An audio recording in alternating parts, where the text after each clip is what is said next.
গণ অভ্যুত্থান 24-এর গণ অভ্যুত্থান আতিক গাজীর হাতের বিনিময়ে অর্জিত গণ অভ্যুত্থান 24-এর গণ অভ্যুত্থান আমার ভাইদের চোখের বিনিময়ে অর্জিত গণ অভ্যুত্থান এই 24-এর গণ অভ্যুত্থান আমার হাজারো ভাইয়ের শহীদের রক্তের বিনিময়ে অর্জিত গণ অভ্যুত্থান। আমরা এই গণ অভ্যুত্থানের প্রক্লেমেশন দিতে চেয়েছি, আমরা ঘোষণাপত্র দিতে চেয়েছি, আমরা বলেছি, আমরা রাষ্ট্রকে বলেছি যাতে রাষ্ট্রের পক্ষ থেকে যেন আমাদেরকে এখানে সাপোর্ট করা হয়। আমরা রাজনৈতিক দলগুলোর কাছে গিয়েছি, আমরা বলেছি যে হচ্ছে সকলে যেন আমাদের এখানে সমর্থন জানায়, যেন হচ্ছে এই প্রক্লেমেশনকে গ্রহণ করে, কারণ প্রক্লেমেশন একটি ঐতিহাসিক দলিল। এই ঐতিহাসিক দলিলকে অবশ্যই গ্রহণ করতে হবে। এই ঐতিহাসিক দলিলের মধ্য দিয়ে বস্তা পচা রাজনীতির অবসান হবে, কিন্তু সেই ঐতিহাসিক দলিল যাতে আমরা উপস্থাপন করতে না পারি, যাতে আমরা উপস্থাপন না করি, সেই ক্ষেত্রে বিভিন্ন ধরনের বাধার সৃষ্টি করা হয়েছিল। তবে আমাদের প্রাথমিক বিজয়, আমরা প্রাথমিকভাবে বিজয় লাভ করি যে সরকার আমাদের এই প্রক্লেমেশনের ব্যাপারে হ্যাঁ বাসক কথা বলেছে, সরকার আমাদের এই প্রক্লেমেশনের ব্যাপারে সম্মতি দিয়েছে। আমরা বৈষম্যবিরোধী ছাত্র আন্দোলনের বিপ্লবী ছাত্র জনতা আমরা সিদ্ধান্ত নিয়েছি, আমরা অবশ্যই আমরা শহীদ মিনারে আমরা একত্রিত হব। আমরা আমাদের পূর্ববর্তী যে কর্মসূচি আমরা দিয়েছি, আমরা শহীদ মিনারে আমরা বিপ্লবীরা সেখানে একত্রিত হব। আমাদের সরকারের পক্ষ থেকে প্রক্লেমেশন আসবে, কিন্তু তাই বলে আমাদের একত্রিত হওয়া বন্ধ হয়ে যাবে না।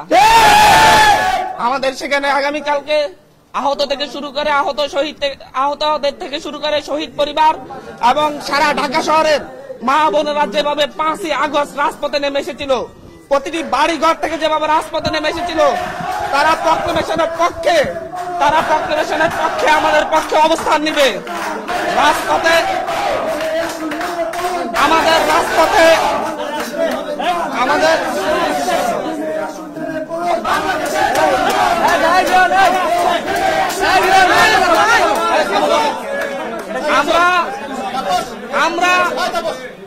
আমরা সারা ঢাকা শহরের মানুষকে বলবো, এই প্রক্লেমেশনের বিরুদ্ধে দেশি বিদেশি যে ষড়যন্ত্র হয়েছে, সেই ষড়যন্ত্রের বিরুদ্ধে সরকার একটি ব্যারেক মেরে দিয়েছে। আমরা এই দেশের মানুষের উদ্দেশ্যে বলবো, আমাদের প্রক্লেমেশন যাতে আমরা করতে না পারি, সেই ক্ষেত্রে দেশি বিদেশি ষড়যন্ত্র হয়েছে, সেই ষড়যন্ত্রে ব্রেক মেরে দিয়েছে আমাদের অন্তর্বর্তীকালীন সরকার। আমাদের এই প্রক্লেমেশনকে গ্রহণ করেছে, তারা বলছে সরকারের জায়গা থেকে তারা প্রক্লেমেশন দিবে, কিন্তু আমরা আগামীকালকে সারা দেশের মানুষকে রাজপথে নেমে এসে আমরা এই প্রক্লেমেশনের পক্ষে শক্তি পাবো।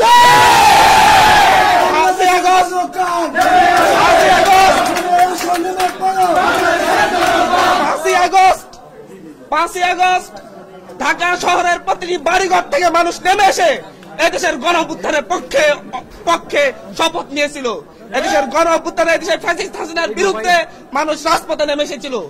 আগামীকালকে সেই জায়গা থেকে, সেই গণ অভ্যুত্থানের অংশীদারিত্বের জায়গা থেকে যারা আমাদের ঢাকা শহরের যত মানুষ সেই 5ই আগস্ট রাজপথে নেমে এসে শেখ হাসিনার বিরুদ্ধে স্লোগান ধরেছিল, শেখ হাসিনাকে না বলেছিল, আগামীকালকে ঢাকা শহরের প্রতিটি মানুষ আমার শহীদ ভাইদের রক্ত অর্জিত গণ অভ্যুত্থানের প্রক্লেমেশনের পক্ষে রাস্তায় নেমে এসে আমরা আগামীকালকে ঢাকা শহরে 5ই আগস্টের মতো একটা গণজোয়ার দেখতে পাবো। এখান থেকে আমরা অন্তর্বর্তীকালীন সরকার যে প্রক্লেমেশনের পক্ষে যে অবস্থান নিয়েছে, সেই অবস্থানকে সমর্থন জানাবো। আমরা দেশের মানুষ সমর্থন জানাবে, যাতে ভবিষ্যতে আর কেউ ষড়যন্ত্র করে এই প্রক্লেমেশনের পথ রুদ্ধ করে দিতে না পারে। আমাদের 71-এর প্রক্লেমেশন আছে, 24-এর প্রক্লেমেশন হবে, এটা গভর্নমেন্টের জায়গা থেকে হবে, কিন্তু সেটার জন্য আমাদের সমর্থন এই দেশের মানুষ আগামীকালকে সমর্থন জানিয়ে দিবে। আমরা এখন এখান থেকে প্রক্লেমেশনের পক্ষে একটি মিছিল করব, রাস্তায় মিছিল করে এদেশের মানুষকে আমরা আহ্বান করব। আমরা সেটা আপনাদেরকে বলছি, আমরা প্রক্লেমেশনের পক্ষে আগামীকালকে এই দেশের মানুষ অবস্থান নিবে, এবং এই প্রক্লেমেশনটা কিভাবে হবে সেটা আমরা কালকে সেখানে বলে দিব। ঠিক আছে, সেটা পরে